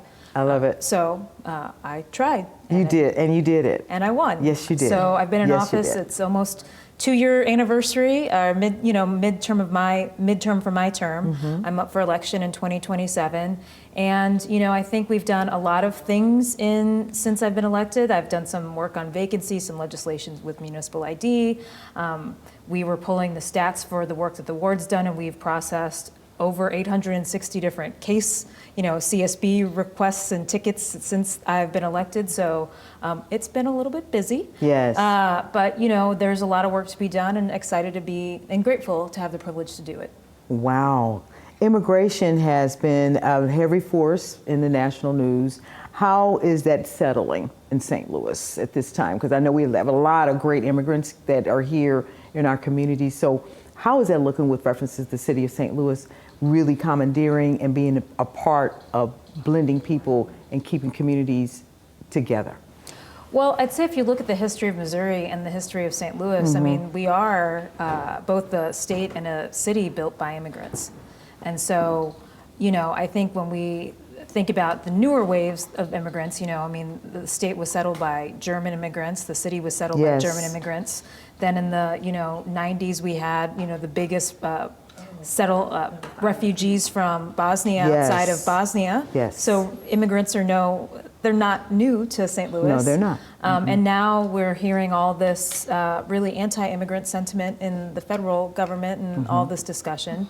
But really, immigrants have been in St. Louis since St. Louis became St. Louis. Yes. So I think, one of the things it's, I think, our job to make St. Louis a city that's for all of its residents, regardless if you're an immigrant or not an immigrant, regardless of what color you are or what religion you are, or creed, all of that, those things. And now in these times, we really just have to make St. Louis a city where it's good for everybody to live. And I think one of the things that we should think about with immigrants in particular is what we should be thinking about for everybody. How do we make St. Louis a place that families want to live? Right. How do we make St. Louis a place where young, professionals want to live? How do we make St. Louis a place where everybody wants to live? Yes. And if we make St. Louis a place like that, then we make St. Louis a place where immigrants can thrive, but where everybody can thrive.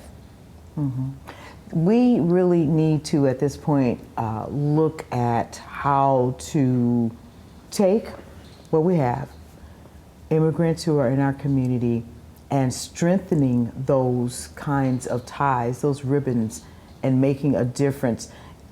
Where is City Hall's role in that? Well, I think City Hall's role is in there's a couple different ways we can do it. I mean, one, I think that Mayor Jones established the Office of New Americans. Okay. And that, I think, has played a pivotal role. And I hope that will continue, or those programs and policies will continue to move forward. And part of what that office has done is made St. Louis a welcoming city.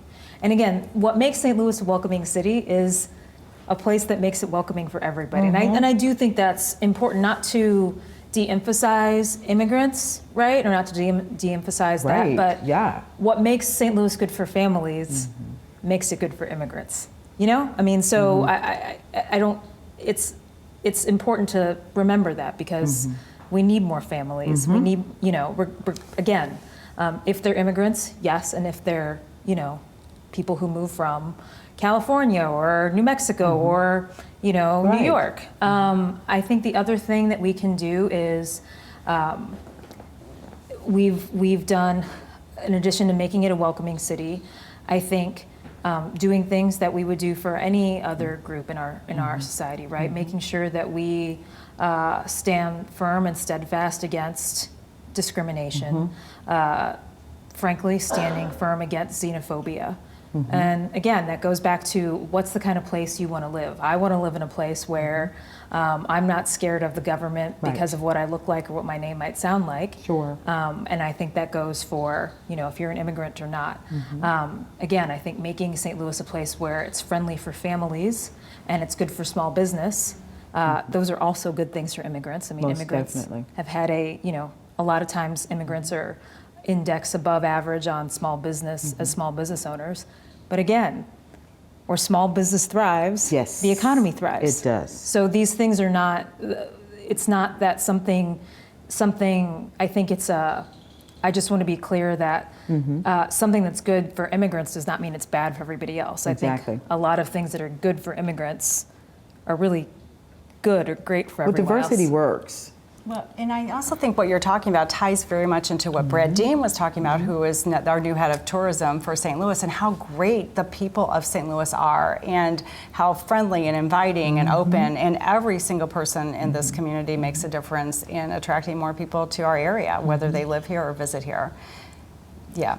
So, okay, quick, one more last final question. So we so appreciate you being here. What is on your agenda with this whole new regime coming in, it looks like, over the next 30, 60, 90 days? Sure. I mean, so something I've been working on, we didn't even talk about vacancy, but maybe that's another day. I've been working on some vacancy legislation, but... yes, good with housing and everything. Yes. So we'll have more fines for bad actors. I would love to talk about that because that's really important. Yes. I've been working on a charter change for to establish a city manager.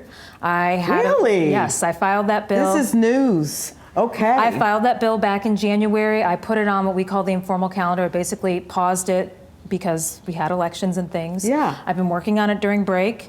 I will bring it back, so that would be a big charter change. That's hot news. Okay. I think you'll see. Us looking at different kinds of charter changes and picking some of that work up. That we had a special commission on charter changes that didn't really do a whole lot because there was a lot happening. There was a lot going on that held up making some movements and changes down there. I think you'll see a lot of that.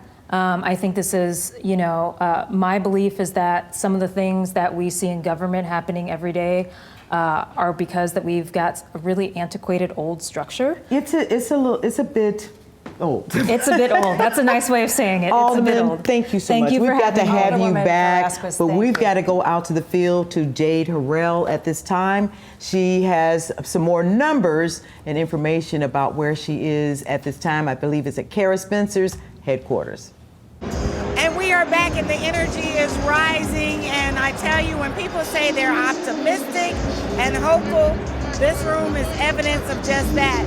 Jade Harrell here from St. Louis Union Station, and I am joined by Kevin Bryant with the Kingsway Development Group. Man, looks like things are shaping to be more like you have been hoping for some time. I understand stagnant have been the way, but right now you've got some more optimism about movement. Absolutely, and we're dealing with someone who's had a track record of supporting projects like ours, and ours specifically. So this isn't a random here to support the person who's running against the incumbent mayor. No, this is to support a person who's always been there. So I am very excited to be here supporting her. That's right. Do you have a message for the folks that are waiting for that answer to come on down? Yeah, it's time to get back to work. It's time to get back to work. Like, we are a beautiful city with an enormous amount of assets and attributes, and it's time to get back in the game. We have to compete with other cities. We have to show America that this is still the gateway city, but it's going to take work, and I'm here to do my part. Well, we're ready to get back to work, but tonight we're getting ready for the big news, and we'll be here all night until that decision comes down. Jade Harrell with STL TV, Kevin Bryant, Kingsway Development Group, and we'll talk with you. Be right back in the studio. Thank you so much, Jade. Boy, it is exciting out there, and if you have never been to a watch party on election night, especially for the winner, it is really it's loud and super fun. We're going to check in with Michelle here in the studio, who's got our citizen panelists. Michelle, take it away. Thank you, Sarah. Yes, indeed. I actually do have an array of representation here from across the city of St. Louis. We've talked about some hot button topics like immigration. We've talked about community and schools. But this last topic on immigration is one that I want to touch on when we think about the fabric of the city. So Ben, can you share with us, you alluded to this earlier about the mayor being an ally and our government officials, elected officials being an ally for the immigrant community. What does that look like? Yeah, absolutely. To echo Alderwoman Velasquez's point, the establishment of the Office of New Americans has been a game changer for the city of St. Louis. The current director, Gilberto Pinella, has been working so hard to work with the Afghan community, with the African community, with the Asian community, because if you look at St. Louis, pick any country in the world, we have that person living in St. Louis. So the Office of New Americans is going to be incredibly valuable. Language access, I think the city needs to work a little bit harder on making sure that all of the information that is put out is accessible to folks. But also, as I said earlier, the economy. Let's support small businesses. The reason why I fell in love with St. Louis was a small business scene. We're entrepreneurs at heart. We're starting businesses at a higher rates. If you haven't been connected with the Afghan Chamber of Commerce, which is located here in St. Louis, they have been awarding $20,000 awards to new businesses. So check out those new Afghan businesses that have been popping up. But whatever is good for immigrants is going to be what's good for the city. Thanks, Ben. And Tiffany, you are in PR and marketing. So can you share what do we need to do as a city, or what are we getting right and wrong when it comes to just showcasing all that the Gateway City has to offer? What can we do better? What are we doing right? I think definitely utilizing social media that's in everybody's grasp of their hands, and really like stepping out to try a new restaurant or make a new local meetup group, which I just started doing that more too.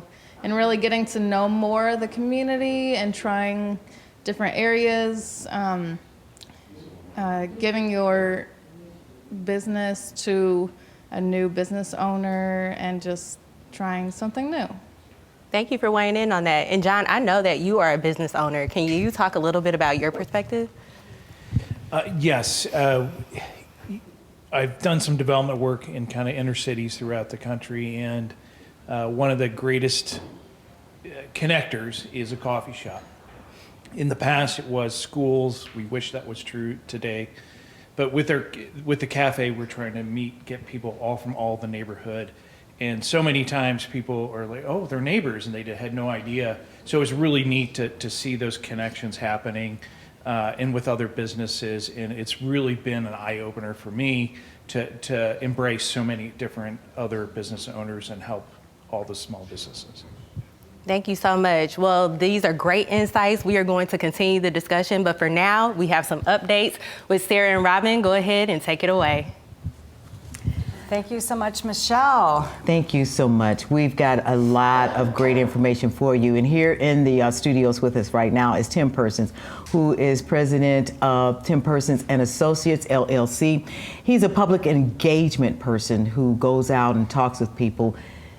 Tim, you have been engaging voters for several years now. A lot of years. You're being Yes, nice. Yes. No, you have been a great analyst, and you have known how to, if not predict, you have the capabilities and the discernment to be able to see things shift. Mm-hmm. Yes. Tell us about what you've seen in this outcome tonight, and how this generated and how it got to this point. Well, very seldom does a tidal wave just pop up out of nowhere. Mm-hmm. It really builds over a period of time, and politicians and people who are running government or involved in government have a responsibility to constantly tell the people that there is a commander at the wheel, and that things are going well. And when you don't do that, people lose faith. And when things go awry, if you're not offering any confidence and say, look, we got a vision, we know things are a little rocky right now, but they're going to be okay. If you're not telling people that, people lose faith and they lose hope. So that's what didn't happen with this particular mayor. Was there a particular event that caused people to lose faith? No, the first rule of politics is once you get elected, elections are about, or victories are about expansion, not contrition. And when you don't build your base, when you don't bring new people into the house, when you don't keep the people that you already have on your team happy, this happens. It really does. And it's really difficult to get them back into the fold. A lot of people wait till the last second to try to get them back in the fold. That doesn't really work. It is a protracted process. It is a difficult process. And one of the things you always have to do, you have to manage your relationships. So today I call somebody and say, I'll need you with me. A week later, I have to call and say, hey, you still with me? I need to hear what you're thinking. What are people saying out there? And when you don't do that, and when you don't continue to make efforts to keep people comfortable and feel safe, then that creates the problem. And it builds over time. So a snowstorm is going to happen no matter what. But when you add that on top of other issues, and then you don't have a base to run from, then that creates a lot of havoc and problems. So rather than looking back, let's look ahead. What advice would you give to our new mayor, Kara Spencer, given this advice? The good thing about Kara is that she worked. She did it 4 years ago, and she did the same thing this time around. She spent time everywhere. She spent as much time in North St. Louis, and the returns are less in North St. Louis due to population and racial issues that we have in this town. But she spent as much time letting people understand who she was, comforting people, listening to people. And listening is probably the most important skill you can have in politics. People want to know that you have their back. People want to know that when they have problems, not only do you see those things coming, but you're on it. And Kara did a really good job of convincing people that I'm here and I'm really interested. Politics has truly changed. It's truly changed. The politicians have changed. Yeah, well, we're living in a really crazy time right now. Exactly. If you start at the very top, nobody knows what's going on in Washington, D.C. with our president. Our governor here is different, and now we have the issues that have taken place here. So we've been in disarray for some time now. Hopefully, because a House united cannot stand. We cannot continue to do this. The world is moving forward. We need our friends. In St. Louis, we need our friends. In Jefferson City, we need our friends. We have to have a personality that is strong enough to pull all this together. Even if people don't agree, people have to believe in hope and that tomorrow will be a better day. What kind of personality is that? Is that a politician? Is that a person who's worked in the community for years? I mean, what should St. Louisans start looking out for leadership? Well, I think one, most important thing is that someone who communicates. 2, somebody who conveys hope and a vision. 3, somebody who is smart and is willing to go places where they know they're going to have a difficult time, but they know to fix things. They're going to really put in the effort.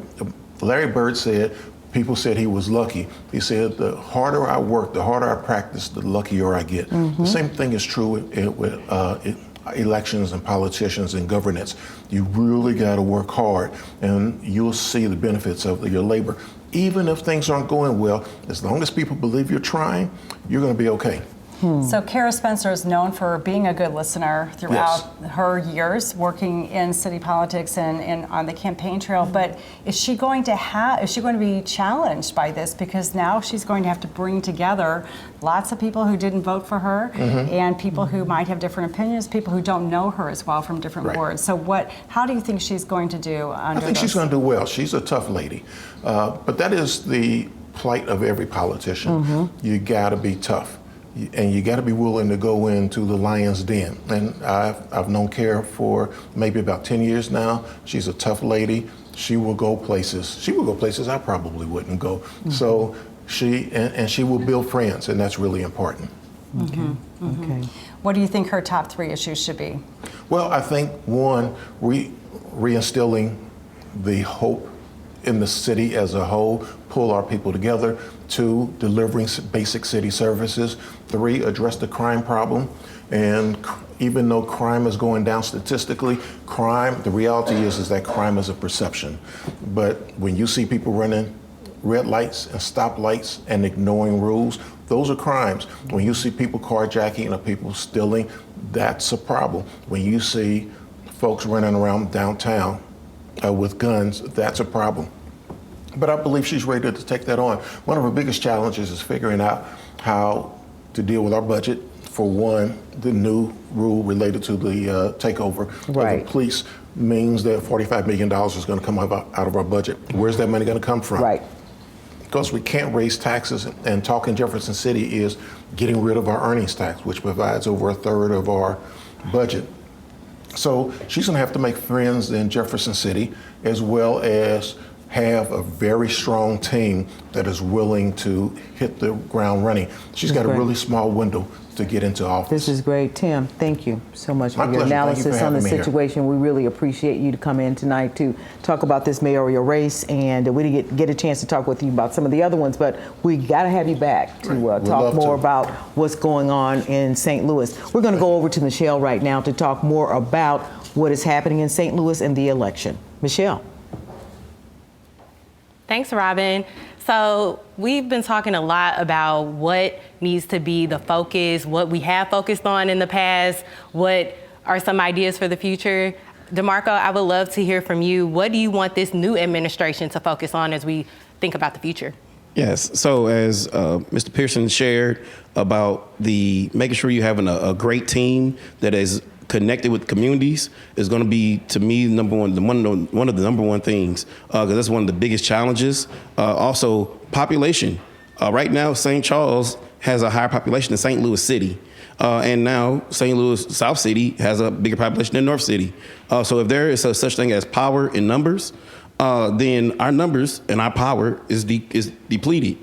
So who's going to repopulate the North Side? And when I think of politics, I think of policy plus power equals empowerment. But policy minus power leads to disenfranchisement, leads to pessimism. And unfortunately, we saw that show up today in this election and past elections, including the general election, the pessimism that shows up, people who just give up.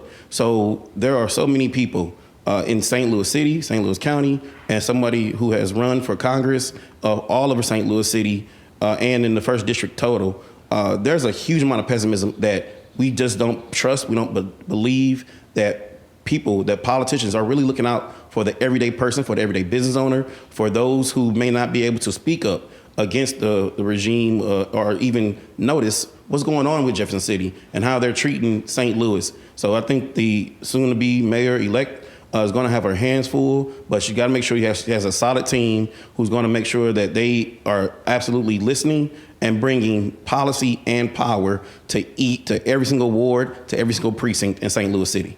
Thank you for those insights. Wanda, what do you think? What should be top of the list for the mayor when they step into office? What's top? This is what I would say.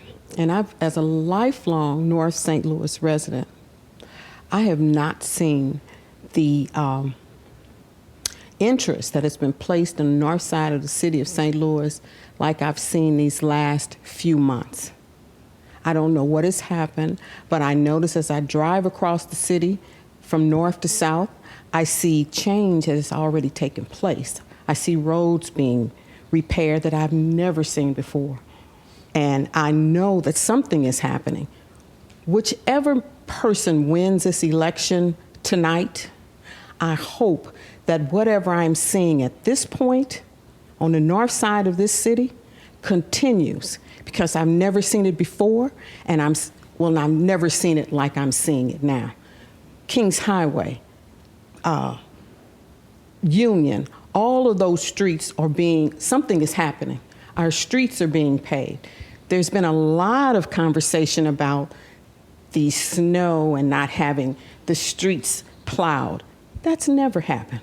And when it happens, if we have this weather event that we've had this year, we've not had a severe weather like we've had this year in many years. I don't think I've put on a coat in the last 4 or 5 years till this year. And so I think it impacted the citizenry because we were losing our tires. We were having to pay money out because we were going over all these potholes and whatnot, which we've done for a long time, but I don't know why it was such an impact this particular year. And it was probably because of the snow and ice that we did receive. But whoever wins tonight, I just hope that they continue somebody continues, because I'm seeing it now and I've never seen it before. I haven't seen it in a long time.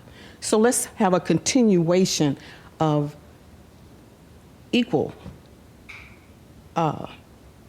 application of all of our taxes where it's needed, not where it perhaps has gone in years past, but let's have some parity here. Thank you, Wanda. Savvy, what do you think? What do you think about the priority? What priority should the mayor's office focus on for the next few years? Wanda just shared, she's seeing progress. What do you think should be the focus? So as I'm listening, I am hearing a lot of heart. I am hearing a lot of passion. So for me, it would be more so spreading the information. There's lack of information because listening to the panel today, it seems as if there's a lot of amazing things going on, but there's a lot of things we don't know about.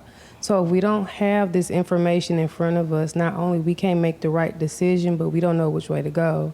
So for me, it's more so getting the right information out there. And as she say, the mayor that wins tonight, just make sure that we get the correct information to where our city can make the right decision. We're confident in, decisions that we are making. But again, it's just more so getting that information out there. Because again, St. Louis is an amazing place, but we just need to know what is out there for us. How is it getting better? And if it's something wrong, how are we fixing it? And if it's getting solved, who's solving it? Let's put that on the outstream. Let's put it on the news. Let's put that positive stuff out there so we will know what's going on. Thank you. Sharnetta, what do you think? I was sitting there listening to her, and to piggyback on what she's saying, being result driven. A lot of times we are motivational and not transformational. When I motivate you, that's coming from external, but when I transform you, I'm going to give you steps to get from point A to point B. And continue to gather information, respond, solve problems, but most of all, see the culture of the city get better. Indeed, this is a great place to live, but our homeless population has to be dealt with. We can't act like it's not happening, and we have to have some type of interventions. Instead of motivating and all these plans that fall through, we have to be result driven. Thank you. Well, we are going to continue this discussion. For now, we have some updates in the studio. Sarah, I'm going to pass it back to you with our update.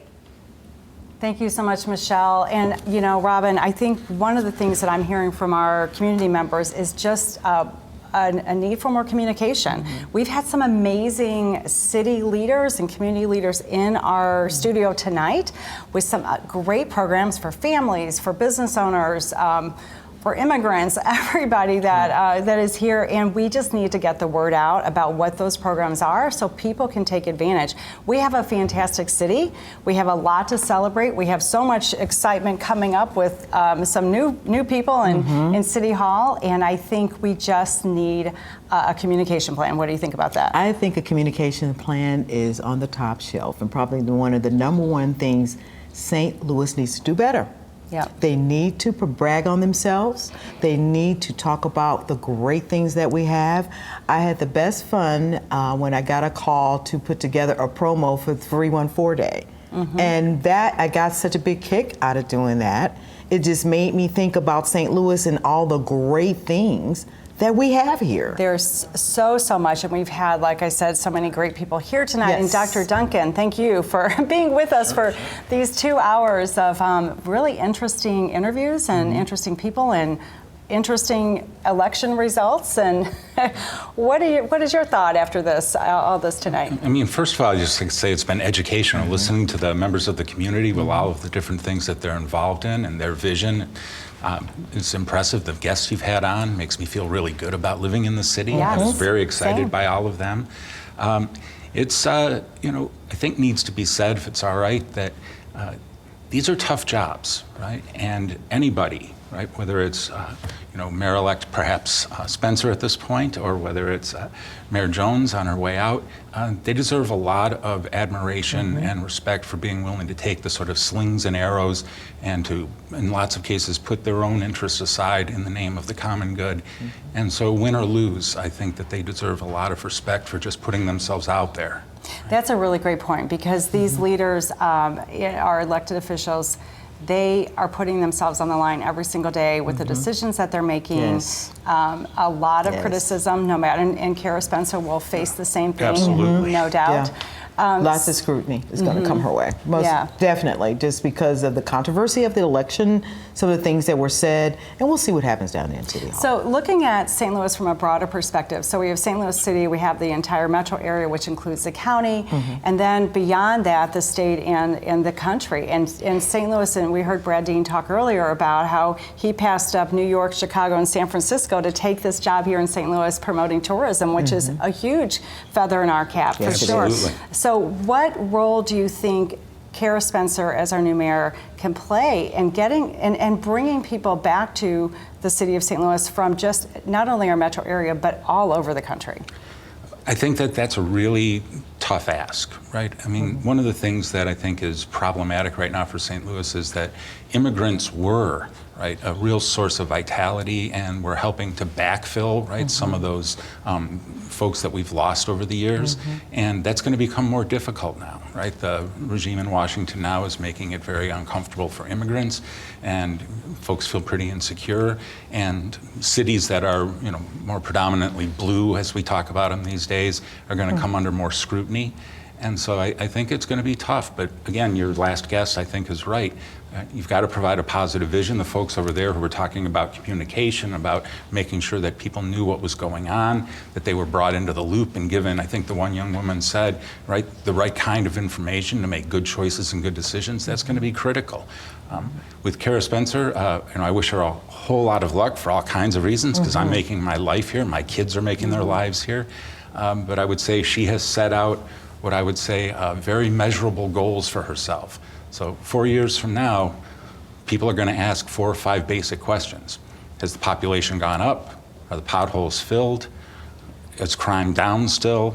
And has development in the city really taken off? And she's going to need to be able to answer yes to all of those questions, or she's going to face a lot of scrutiny herself.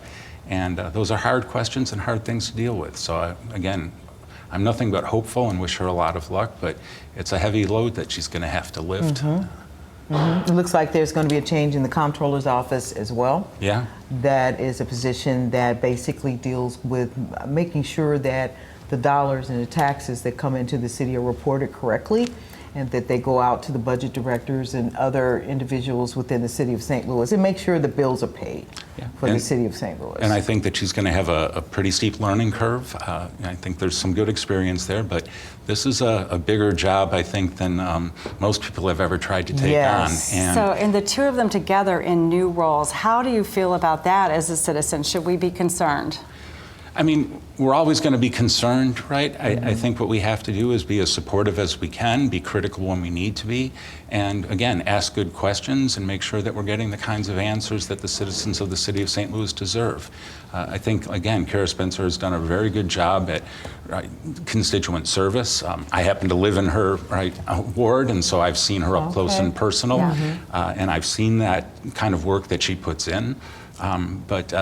Again, as you talked about a little bit earlier, right, now all of a sudden, it's not her ward anymore, right? It's the entire city. And that means keeping up that momentum, right? If she was in North St. Louis before the election, she better be in North St. Louis after the election. That's right. Right? Yeah. So you don't go in and take people's votes for granted, and I don't think she will, but right, you've got to keep doing what got you there. And we talked about that with Tim Person a little bit, about how she's known to be a good listener. She answers her phone. She's action-oriented, and hopefully the magnitude of this new role won't diminish those kinds of things that she's known for and built her reputation on. Right. It's a big job, and she's got a lot of work to do, and I'm sure that she's going to bring the people around her to make things happen. I've heard some of the people that she's choosing to be chief of staff and some of the other things, so it'll be interesting to see what's going to happen. But the other thing is to remember, right, that we're a democracy.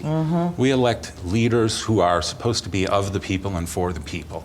And to that extent, it's also our responsibility, right? We don't just turn over the administration of the city to the leaders of the city. We are the city. That's right. And so our job is to show up and to do what we can as citizens to make our voices heard, but also to do the work that we're asked to do. Yeah. Exactly. That's Amen. exactly right. Yeah, we have to vote. We have to get people interested in voting. It's just time to change that narrative, I think. So I don't know. But Yes. we definitely Yes. need to make sure that our citizens get out and vote, and we're so glad we were able to keep people informed.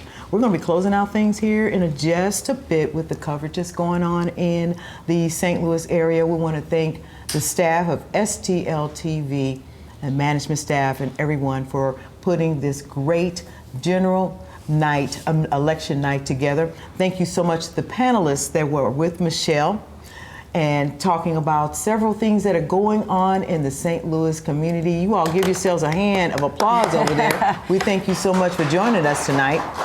Yes, and we want to absolutely thank Dr. Chris Duncan, who's been here all evening with us. Thank you so much. Observing with us and helping us understand what's going on with this election, and certainly our reporters out in the field, Yeah, Jay Jaden, Terrell Andy. and Andrew Razika. So it's been a team effort, and Michelle and everybody here in our studio, so many people who have helped to make this evening possible for you, are the only live election coverage in the St. Louis area tonight. We're going to leave you with final look at the results, and we wish you all a very happy evening and exciting day tomorrow, celebrating, hopefully, or at least giving support to Yes. the new people who are going to be in City Hall. Thank you so much for joining us tonight. Thank you for coming our way.